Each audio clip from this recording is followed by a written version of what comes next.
Bonjour chers internautes, bonjour, bonsoir partout, bonjour Landabiso, à ABC One, votre chaîne idéale, Netalubara, Jésus-Christ est le number one. Mosusu nani wa koboya parce que ne bon moni biso boya souffle de vie à pesibiso. Sans plus tarder, tozongi lisusu en tout cas na banda kuna bino pona ko beteli solo kitoko o etali makambo mboka pe makambo etali prophétie.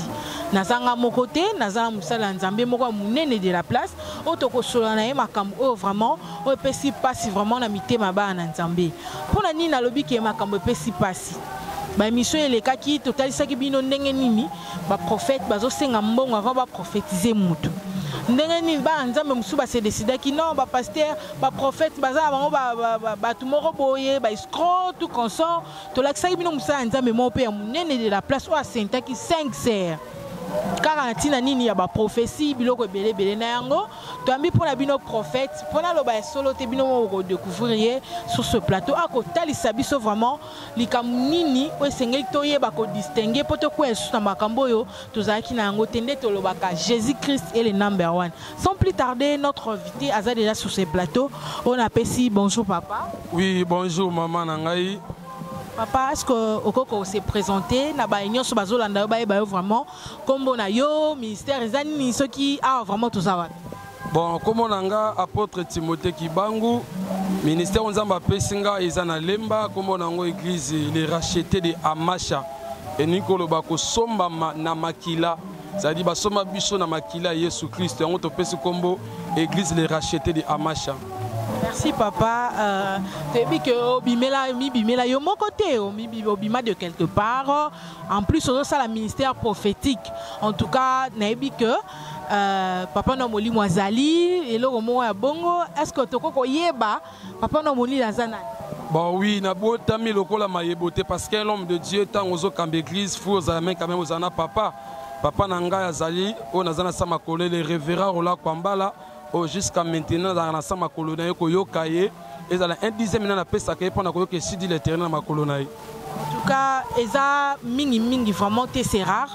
Comme on a prophète, azo kamba église, ensemble mobimba vraiment quand même mis la prophète. Eza la ranango mais na lobi bien c'est un peu rare. Omi kabulrande ni yomoko prophète au sein église étant que berger, étant que prophète. Omi kabulrande. Bon, nga nazo kambanga mon côté le zanabana o nazo consacré bango etake bancien etake badiak etake ba berger. Waouh, yo chaîne bo comme de là bas consacré. Bon oui, na ministère qui moi les a raté parce que esprit autolati ango d'esprit bonzambe parce que bonzambe na bandi ango depuis 1999 na bandi makamanzambe depuis ne kodime na servi nzambe na continent intercession na jibatemi lelo na kope mosala nzambe na toujours na samakolo tant papa bimisinga na bâtir église mususu na Brazzaville eza na talanga wana na Rila Mpama 66 mususu na ko bâtir on na Lemba mususu eza na bon marché na Funa naza toujours na bana etaki un apôtre o azo sa musala et longo na bana o ba travailler longo na ngai. Ok, on lobby sous likambo apôtre. Bino wa pasteur bozo changer sa critique tantôt par prophète, tantôt pasteur, apôtre. Ba kombo ngo en tout cas, na éviter bo ressorti sakango wapi. Bon, kombo mwana nyonso soka bote ba pesa ke kombo. Comme vous avez dit que le comme ça bateau, moi na vandi ni église, ake luzizi, ake mangenge, ake mission moko bazongi akomi o apôtre prophète non. Apôtre c'est-à-dire quoi? Et ça le tomo un ministère mobimba, o ba pesio kota papa na molima tal aux autres ya comme apôtre, aux autres ya comme prophète, aux autres ya comme évangéliste ba bisi muto ko bandalelo akomi apôtre. Ndengenga papa nanga molima tali oui. Les frères, comme les longs frères Timothée, et comme apôtre Timothée, parce que nous autres ya comme apôtre. Voilà, merci papa. Nous avons vraiment c'est vraiment très précis. Si quand on ça merci à notre patronne, à maman Chantal Ayao, veut dire Bonzambe toujours mère double qu'on est aux États-Unis mbote na. On a profité les sous, n'a pas ça notre patriarche, balobi apôtre Capé pour la kuna États-Unis bambote na yo. Toujours continuer toujours na musala nzambe ko betali solo o etali vraiment prophétie to marambo etali marambo nzambe pe mboka. Papa na biso Timothée, est-ce que koko expliquer na ba internet pe balandi na biso nyonso to e ba rater vraiment rôle église na mboka ezalaka nini? Est-ce que koko éclaircir biso rôle vraiment rôle d'une église dans un pays ezalaka nini? Église rôle l'église na mboka et après sa solution ya ko gagner ba âme o ba bunga o ba yebi Jésus te ba pakano ba vayu ba to ba yebi Yesu Christ te ba osala mabe comme ba kuluna mutaoti ya kuluna zate évangile tant ekoti na vie ya kuluna changer tout monde ba tiel ba sandumba ba zotambola partout mais évangile tant les okota na mboka vie ya mboka na fouer dans la changement parce que mboka soki église ya te changement ezala te parce que mutayoka mutate normalement na utoza na mwana moko tozala kine précision na lemba mwana wana yoka famille ta yoka mama te mais banda kinga na gagner na teya ye a une église le comme frère comme intercesseur au bon rôle l'église et bon la vie à batu mutaki na masumu a epanzambe vine changer yongo bakati ote papa tobo sanate que kaka bido église ndebozaki à la base ya ba enfant shege bane belé ba komaki ba shege bane belé ba kene na prostitution parce que ba église de kangaki ba bandoki wana vent rénové ki makasi na Kinshasa bandoko kanga bande son mais tant on bimisi propos wana ki église rôle nango ezaki ya ko faire changer mutu mais kaka bino nde bozalaki à la base ya ko perdre ba âme ko tinda ba on a perdiction to bosanaki bon ozo mon église to na ba catégorie ni église ezebele l'église musuto mona ngo basawana église soki kanga bato bandoki seki ene ko ba professeur lukuta parce que ndoki ezani kindoki eza esprit to mona esprit kindumba o chassango ekiei mais comment mutako en église atana esprit kindoki obengani oki akomi fazer no wana so église te église ko na ngoza po changer vie aba ata mutamo yibi ata mutandoki tanga zo en église vie na ifo sani faut changer alors soki église komi ko bengana bana bandoki musika wana so église te wana komi bonganga so église te mama na ngai. En tout cas, merci pasteur. Eza nango et sa polémique té bonganga ou pas, eza vinaye, on le partage. En tout cas, nenge toujours continuer l'émission na biso tika to pesa merci à notre cordon balobi cordon Jérimboulou. Merci nayo. Na musala kitoko zo sala na sima caméra na moni Kabuya. Ah, balobi Kabuya na sima caméra isalaka bien. Toujours continuer toujours na kosolana prophète na biso Timothée à propos makambo yo otolobaki ne bandeli borataki boko découvrir ango tout au long émission na biso papa est-ce que vous ko ebisa biso réaction na yo par rapport makambo elegani na mboka na si rozalaki libanda te ozalaki awa kuna na centenaire ndenge pasteur na biso moko ya munene pasteur Ekofo abimisaki ba propos moko ya makasi envers ba konzi ya l'état tandis que binomo bote ya biso bo finga ba konzi ya l'état te bolo ramabe ba konzi ya l'état te to lobite ke alobaki mabe mais ba propos fort wana réaction na yo za nintango musala nzambe abimi azana na communauté o ba biso ba benga ba église de réveil abimisi ba propos moko ya bien to ya mabe bongo wana na ebite ba internet nde ba ba qualifier zaki bientôt mabe réaction bon, normalement, on a loba. Tant on sacrificateur, on benga apôtre, prophète, on les kana cher, cher to loba isa sacré. C'est pas dire que cher on les ka okota politique qui n'a kata cher. Politique ils arrêtent na kata cher. Tant on a kata cher, on te bat évangile. Mais bah pasteur Moussou balobi que Yemoko Nzambaza le premier politicien, pe dictateur. Non, Nzambaza bongo te mama na ngai. Nzamba yeke pona kosangisa, Nzamba yeke pona séparer te. Nzambaza moto konza biso nyoso normalement za bongo mais Nzamba yeke pona konza te bata politique na bato non évangile. Tout évangile pour changer vie à bato. Tout évangile te pour toute sa polémique na kata mboka non. À côté les manaye mais alors on a dit manière mais les bossa charité. Bossa cher za pato te bana Nzamba kota bokonza likolo ba bika ba mona Yesu Christ. Bossa cher plus jamais toko lo ba bossa cher to lo ba politique to tanga koma mutentele bossa cher yozate parce que bossa cher ezaka kombo moko toko respecter comme Yesu Christ parce que cher on est dans Yesu Christ. Ah donc yo moni on mabe. Bon nga na moni on mabe te na moni on ozo sala wana mais ko ba komba cher na cher ko ba komba politique te. Pas ko ba komba mboka na kata cher, ba ka komba Jésus Christ na kata cher. So ko te ate ande Yesu. Ate ya Yesu bossa cher po biso mitema na biso et bika ekota bokonzela Nzambe.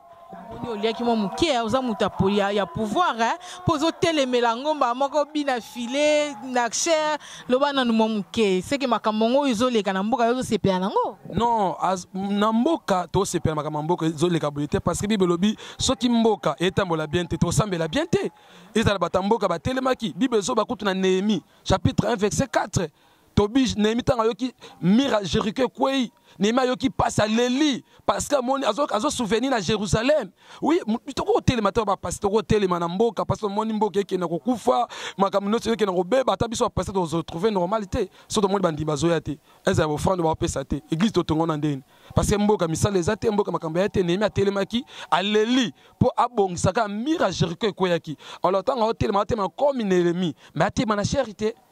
Ba place e bela côté les malobi na cause mboka. Mais occasion, c'était la seule occasion ya joie qui ba pesa ki ba kimi kuna ko kene messe l'église catholique comme d'habitude ba ye kuna na cathédrale ya centenaire ba bino to kimi na biso ta pona bango ba yuma ya zio occasion ko palola bango mabeni ya sali ako leka partout ko le mena charité cher est interdit mais ba pesa ina na occasion souté ale kapa mususu ka occasion na yemo ko joie ki wana ba biso mo passer to le baga cher eza cher to pesa na mutu nyo sauté ça dit tango yo leki eloko liboso fa évangile Christ malgré ateyaki yeso akoko ta politique na kata charité eza mabe makasi koloba politique loba OK loba on la place ba monsieur ebela ko loba mais na kata cher eza interdit parce que wana epesa meli nzambe cher za ko mbetu yo na mwasi na ozala mbetu na mwasi oko pesa mwasi mususu te nelo nezo lakisa bo so nzambe mutatinda ki alobi ba loba makamali boza cher we bandeni yo poza mosakoli faut tout na nzambe bon nzamba ko loba jamais nzamba ko pesa ordre moko boke loba makamoko mabeli bosa cher nzamba ko loba bongo te plus jamais ça m'a collé bon frère un tel papa un tel mon sakol un tel qui ne connaît cher teya évangile teya ba konzamboka non évangile faté alboso na Christ matia na tango zobima zo tout a motema mutu nyoso ba konzi nyoso mo konzo motema molima parole tout tié fa changer mais ce qui mo kambi président mo konzamboka nani évangile tout a été c'est que wana benga pa nzambete malgré to ba toute autorité vient de Dieu bo konzi tout pa nzambe non c'est tout a pa nzambete. Parce que on nzamba pesi biso tout le monde a critère peuple sepela na ye peuple zala okora na ye peuple kezala beni na ye en tout cas makambuto o saba to no sepena mais oya ye lokola Saoul ata salinio so ala ya moto nzamba bwaki papa nangai ko monte moko se contredit côté le bibo tant que lobaki tout à l'heure awaki a paloli parce que azoki occasion kaka yango na moko ya ko peki le bino libosa cher eza sacré faut que le makambo politique te kaka yo moko ramener biso na raison papa bon réaction na yo par rapport makambo elekaki eza nini olobi que o sepela ki tende balobi yango libosa cher mais quand même na motema no epese sengo oui epesa ngesengo parce que azo ba pa biso te ba congolais to bonga ngaza rwandais te na Brazzaville te na za congolais tout à l'heure le baï ma Brazzaville ndo bando lo bana ebike kuna dadi mbenga molandi munena mona ko déjà parfois ta oza Brazzaville à cause de la rwandais ha tenga na za congolais magenza mbasali ngolu ko bimalibana mboka to mola mboka mususu za kimia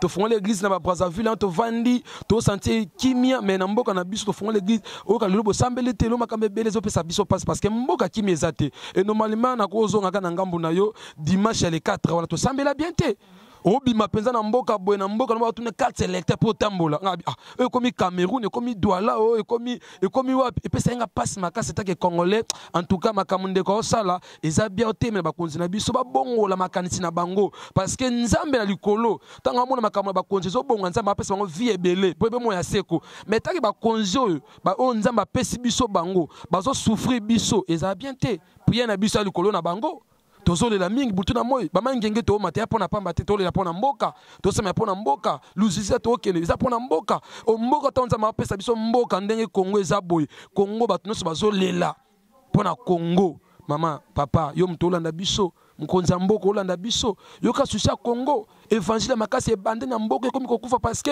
mboka etambola bien te les autres tambola bien te ngai nazonga ça n'engage que moi nazonga nanu na mo ebandeli tangu babela ka souvent le Congo tangu babela ka basala nzambe nyonso basanga na babondela pona Congo to mona ka bino basali mususu boyaka te c'est-à-dire que des ordres makam tozo mona na mboka Congo mingi pe ezoza na bino basala nzambe ozote ya biso bino ngo bata des ordres ya ngwana bango bazina bango occasion ko ça sous plus pur des ordres bon eza mabe parce que non condamné basa nzambe te moni mosa nzambe tango bengi ya ye yo yokai eza mabe na mboka na biso omona mokonza bengi yo kepa na ye azo obligé yo zo enveloppe sala boye loba boye so lobi boye te ekomi ya kokanga ekomi ya kobeta ekomi ya en fait Timothée nanzala eza na Congo pe na yo so ba pesa enveloppe oboya bon moninga etake mosala nzambe nazonga kwa Daniel wana eza biloko zo gumamela roi bikonolozo Daniel Aboyaki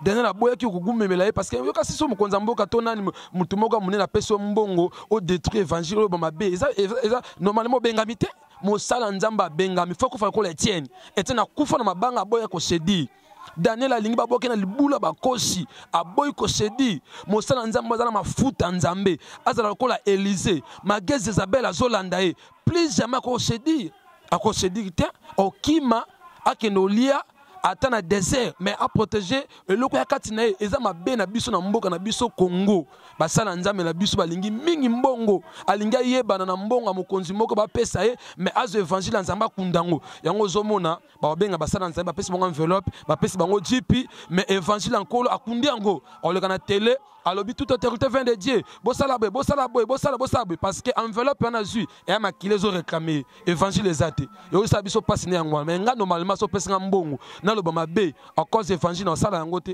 na loba vérité parce que na kufa lokolo la tien parce que mosa nzambe azawana e mafuta pesi biso eza po amilimo nyose bika. C'est très important, maman. Yo sepeli nde ba combattant pena ba pasteur wana o ba figure na mongo figuré na internet partout o ba kaneli bango na ba poto ba bisi bango vraiment bino lokwa bo manifester bonne volonté ya kozambongo à pouvoir na poto boya na bino isusuté. Donc on sepeli la réaction na bango d'une part. Oui, ba combattant ba bunda pona ekolo na sepeli na ba combattant na poto et ça langue sengo ba tana batu wana kati na bango ba pasteurité. Mais bah na connaissance à ôter, mais na ba pasteur, mais biso to ba pasteur, to na connaissance à Bible, to na connaissance à kambe belé, mais comment to ko sala, on so ba combattre ba ôter, mais oui, bah ça a raison, parce que yo ôter biso évangile ni.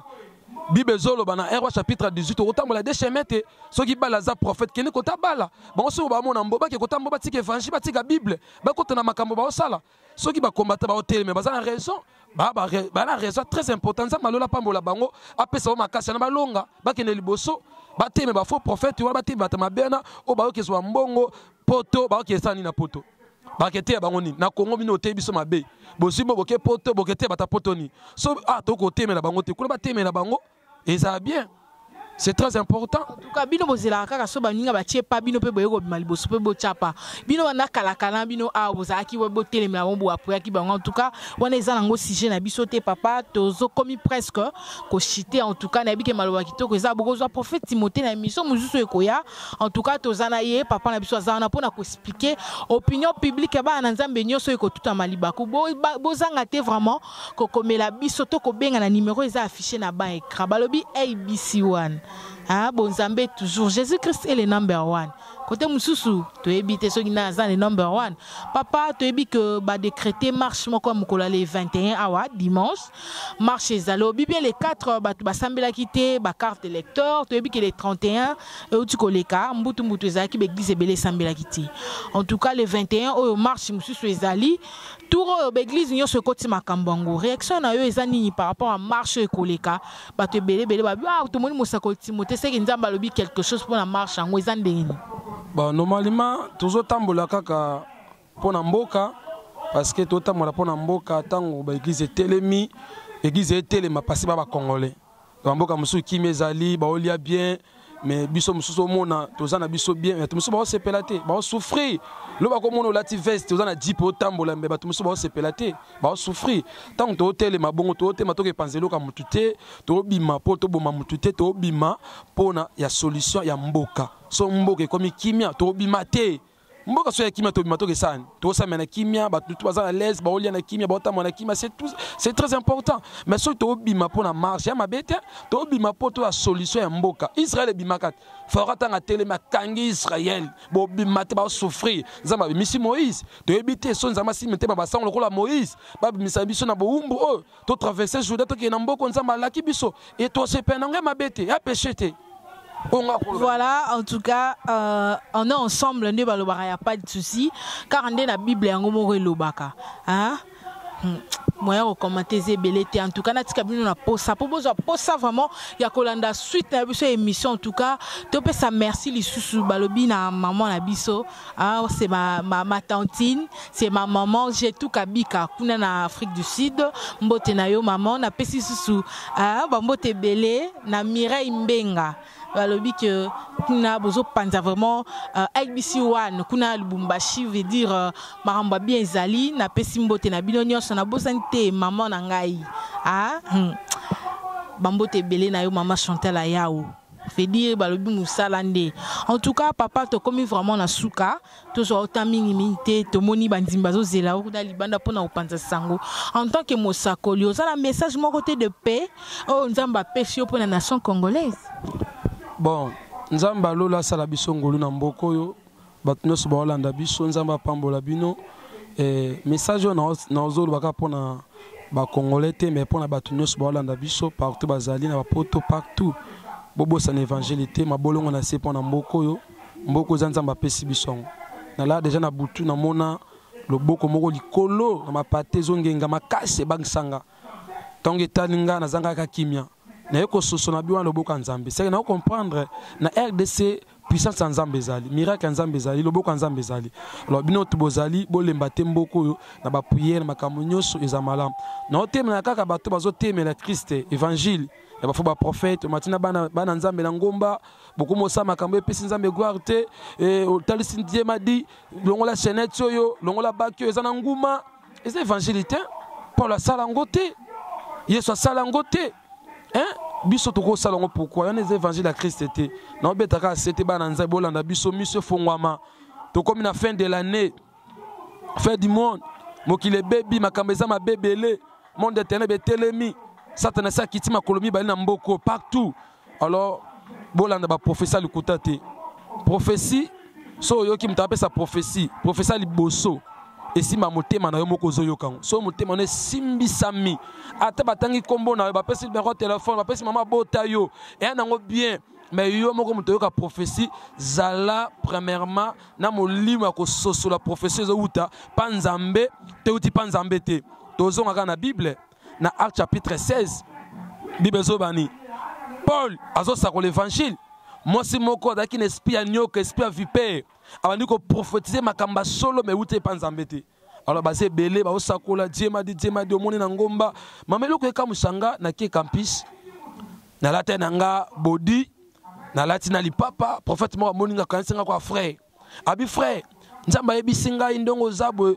Surtout dans ngomba on a une tendance bande kunanga la prochaine émission to kolobela vraiment yango eza na prophète moko abelelaka Gabriela nakamwa ngalobi banda quand nzambe avant prophétiser mutu faut belela comme Gabriela oh et comme ba yuda oh likamli ngomba une tendance en tout cas yangwana nzambe faut kita papa malobomboka.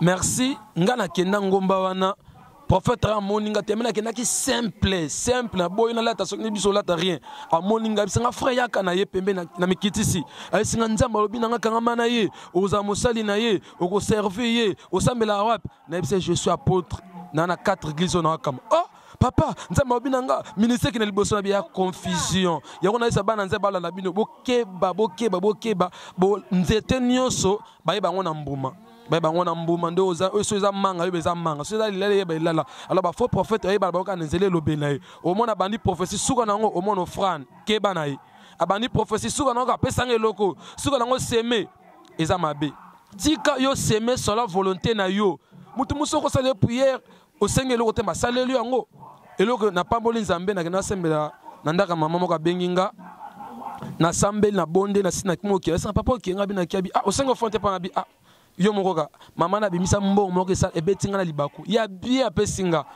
na suka mwana bisanga pama mama lobi ndongo zawa awosolo makamba bien pourquoi abi tous les prophètes ba kana ndakwa ba télévision kenda ba congélateur kenda ba kiti ke to tika ba kita plastique poani o ya kaka prière ici Dieu m'a dit scellé prière au scellé et ça avec ça ni prière au scellé mon frère c'est les avec non ils ont bongoté en tout cas papa to kene mingi te bomba en tout cas pour soit vraiment en exclusivité prophète Timothée apôtre Yémoropé prophète en tout cas à repé c'est la vraiment makamomoni malobezo en tout cas parce que bisoba nzambe tout ça me content ma prophète bosala awa en tout cas grand merci na binonio so papa mombote na batumi balemi satu pamba te to kozongela émission musuza consacré vraiment ko expliquer biso makambo mombote na batumi balemi satu oyo ba kozwa occasion vraiment ko landa yo moi message de paix mombote ça la bien.